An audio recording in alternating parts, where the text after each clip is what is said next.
السلام علیکم و رحمت الله.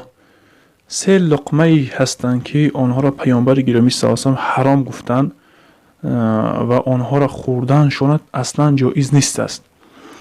حاضر شاید بعض نفرها فکر میکنند که اگر از طریق فریب باشد یا اینکه از طریق ربا باشد همین چیزها حرام هست تمام.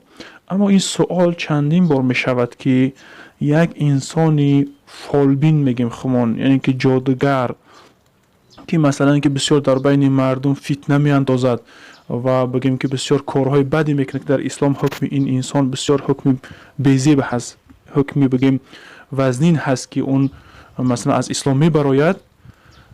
مثلا که نونی همو را خوردن میگن چه حکم دارد، یا اینکه مثلا که خانه همو رفتن چه حکم دارد، از چای همو خوردن از نونی همو خوردن چه حکم دارد گفته. این علاکه یک بار نیست، چندین بار این سوال شدگی هست که الان انشاءالله پیشکش میکنیم. از حضرت ابی مسعود البدری رضی الله عنه میگد که بیشک رسول خدا صلی الله علیه وسلم نهی کرده است عن ثمن الکلب، از پولی سگ، و مهر البغی، و از پولی همون زنکه که زیناکار هست. وقتی که برای زیناش پول جمع میکند، مثلا که برای زینا کردنش پول میتنشه، یکی همین پولی همین حرام هست میگد. و حلوان کاهین، حلوان کاهین یعنی که پولی که انسان کاهین، یعنی که کاهین گفته همون فالبین هایی که یا اینکه همون دعوا میکنن که ما از غیب معلومات داریم گفته، یکی پولی همون ها، یعنی که مزدی مهنت همون ها. یعنی که پیامبر گرامی صلی الله علیه و آله از نان اینها را خوردن، از چیز اینها را خوردن من کرده است. پولی سگ چخیل که مفسرین و از جمله اون نووی رحمه الله دیگر فقها میگن اگر سگ برای شکار باشد، سگی که برای پاسبانی باشد، نگهبینی باشد، اونا به خاطری اگر که کارشو به خاطری چیش اگر بفروشن، پوستی همونی که به کار باشد که از پوستی همون چیز میسازن، نزد مذهب احناف جایز است، خیلی مذهب خمود اجازه میتن. یعنی که دیگر مذهبان اگر برای شکار باشد اون دیگر حکم دارد.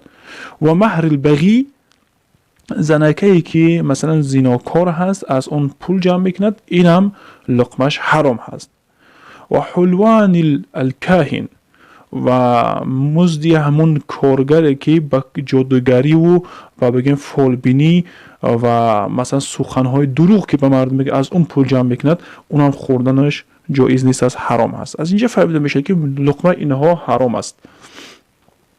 دیگر روایتی که مسلم هست، پیامبر گرامی صلی الله علیه و میگه هر نفری که پیش عراف بیاد، عراف گفته همون نفری که همچنان که میدانسته باشد و از پیشگویی میکند بسیار کارها را، از یگام چیز بپرسه همونه، نماز اون قبول نمیشود، 40 روز نماز اون قبول نمیشود.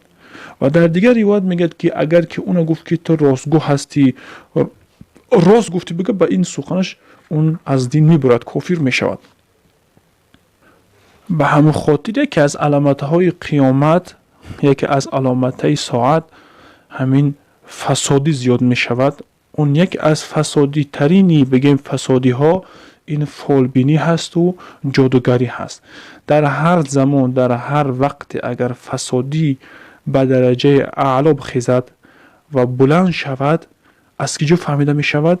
یکم همین است که جادوگرها اگر زیاد شوند، اگر فالبین ها زیاد شدن، بفهمند انسان ها که در هر آینه، در همون شهر، در همون دولت، در همون مثلا منطقه فسادی زیاد شده است، از حد اندازش گذشته است و عذاب الهی را انتظار باشند.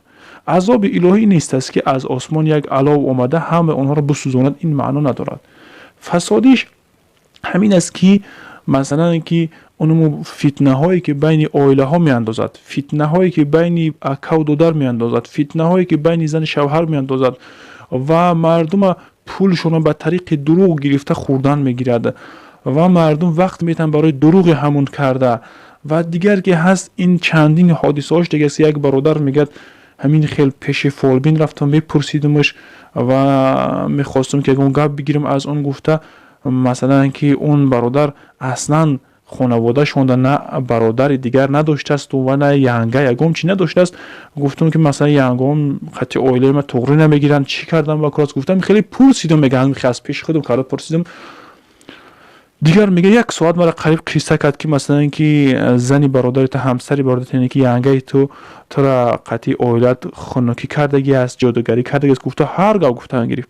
در آخر گفتم که آخی تو بسیار شیطان هستی که من نه همسر دارم، نه برادر دارم، نه ینگه داریم در خونه، کلن هم نداریم، هیچ نداریم، تو چرا اینقدر دروغ میگوی؟ گفته یعنی که من همونجا یقین کردم که این جادوگرها دائم اهل فتنه بودستند، دائم دروغ میساختستند، از خود انسان سخن گرفته و در مقابل انسان چی میکند؟ بسیار شیطانی ها و دروغ ها و فتنه های میسازد که انسان ها نمیفهمند. و وقتی که بعض انسان های نافهمی هستند که رفته کلینی همون خانه را، یعنی که مثلا اینکه یگان شخصی همون خانه را بدبینی میکنن و اونا ظلم میکنن، به سبب اینمی جادوگرها هست، به سبب خانه ویرانی هایی که بسیار میشود از روی جادوگرها هست، سبب فتنه ای که در هر دولت و در هر جا و در هر قشلاقی که سبب فتنه و نفهم میشه، این جادوگرها هستند که امروز مردم اونها را حرمت میکنن. که خوبتر میشه یک مصیبت بالاشون آمد پیش یک اهل علم بروند، پیش یک اهل فهم بروند، پیش یک انسانی کلانتر بروند که تجربه از زندگی داشته باشه، با اون مصلحت کنند که خانه ویران نشون. گفته اما اینها میرن پیش فالبین که چی حادثه شده است در حیات ما که نافهمی شده است، ما دیگر خیلی که دوست نمیداریم و کی ما را خنکی کرده است، کی ما را گرمی کرده است. گفته در حال خودشان یک سخن میسازن از پیش خودشان و در فالبین تیار کرده میدهند. او فالبین دوام دروغ همونها را به یگان دروغ دیگر میچسباند. پیامبر گرامی صلی الله علیه و میگه که اون خودش اگر یک کلمه اگر از ملائکه اگر بشنود، یک کلمه اگر در آیات بخاری میگه که ملائکه بالا کرده از ابر، بالای ابر ده بعضی ملائکه صحبت میکنن، میگه همون ملائکه همون جین ها یگان سخن همون رو بشنون، در سخن همون 100 تا دیگه دروغ چسبونده به مردم میرسونن. میگه مرادش این است که شما آگاه بشید که آگاه شوید که این جادوگرها، این فالبین ها حتی همه حیاتی همه شما را دیده ایسته باشن فراموش کرده، اونا گفتن نمیتونن هستن، یعنی که دروغگو هستن. تا جایی که اون سخن ملائکه را یک سخنش هم میگن 100 تا دروغ به اون چسبانده به شما میرسونن. اگر این جادوگرها، این فالبین ها هر آینه اگر هر چیزی که میخواهند اگر بدونند، در تگ پای آنها بعضی حالات میشه که تیلا خوب است، نقره خوب است، نمیفهمن که در اون تگ زمین اونجا نقره باشد و تیلا باشد، و یا که در یک جایی هست است که در یک نفر تیلا و نقره‌اش بجا کرده مثلا فراموش کرده است، اونو پیدا کردن نمیتونه. این حادثه ها رو ما بسیار با چشمای خودمون دیدیم.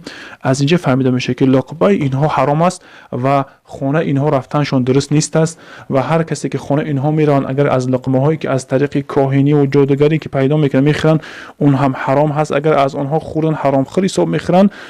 جوابم همین هست که لقمه اینها را خوردن و قطعی اینها اصلا علاقه زیاد و بگیم جوز کردن جایز نیست است. والله اعلم و علم. السلام علیکم و رحمت الله و برکاته.